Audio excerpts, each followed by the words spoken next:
तुम लोग नहीं पूछ रहे थे वहां पर सब कुछ कैसा था? मैं बताता हूँ। शायद इसी बहाने मैं अपने अतीत का बेहतर सामना कर पाऊंगा।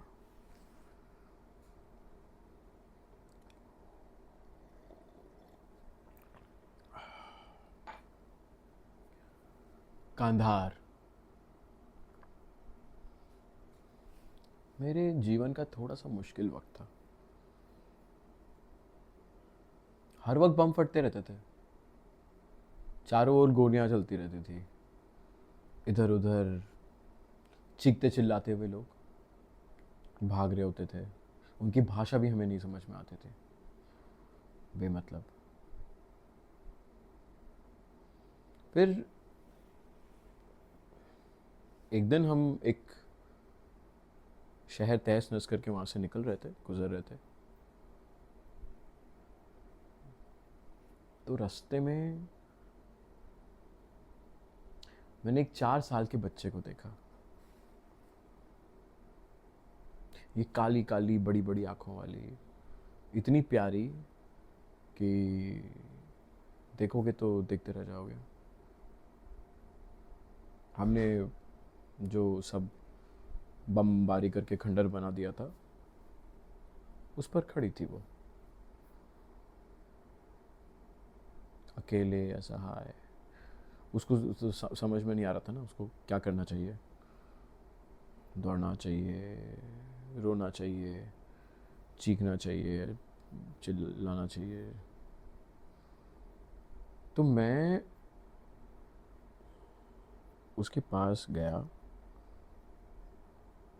मैंने अपने घुटने टेके और मैं उसकी गहरी आंखों में अपनी आंखें डालकर मैंने उसको कहा, हाय, मैं वरुण हूँ और सब कुछ ठीक हो जाएगा।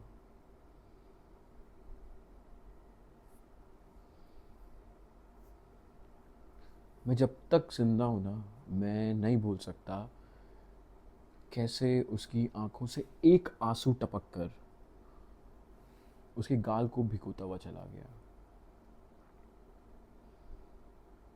उसने अपने ये दोनों हाथ मेरे छाती पे रख दिए और मैंने ना वो महसूस किया है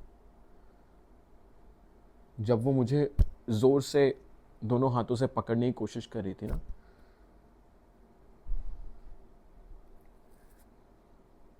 मैं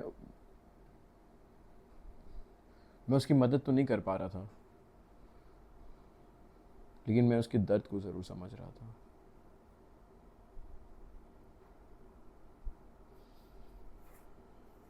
एक 4 साल की बच्ची मेरी आंखों के सामने तबाह हो गई और उसकी तबाही का कारण कोई और नहीं था, मैं था।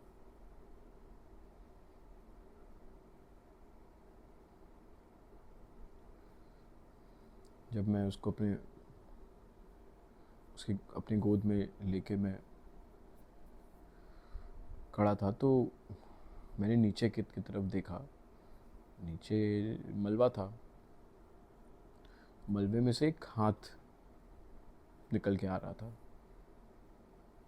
तो मैं देखते ही समझ गया कि वो उसकी माँ का था, इसीलिए वो वहाँ से नहीं हिल रही थी, इसलिए वो वहाँ पे खड़ी थी ना।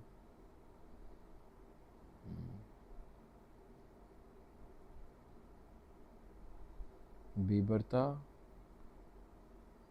और बेबसी के इस मंजर ने मुझे बहुत बीमार कर दिया।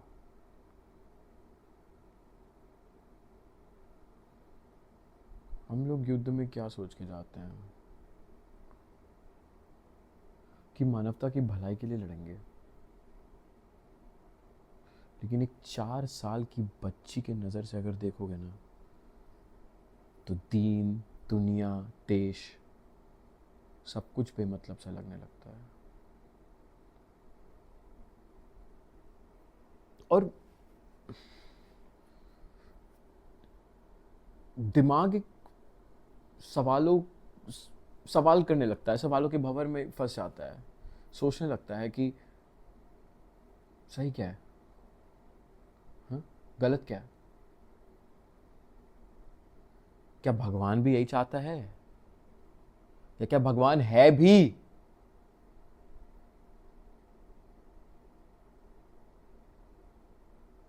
कट करो।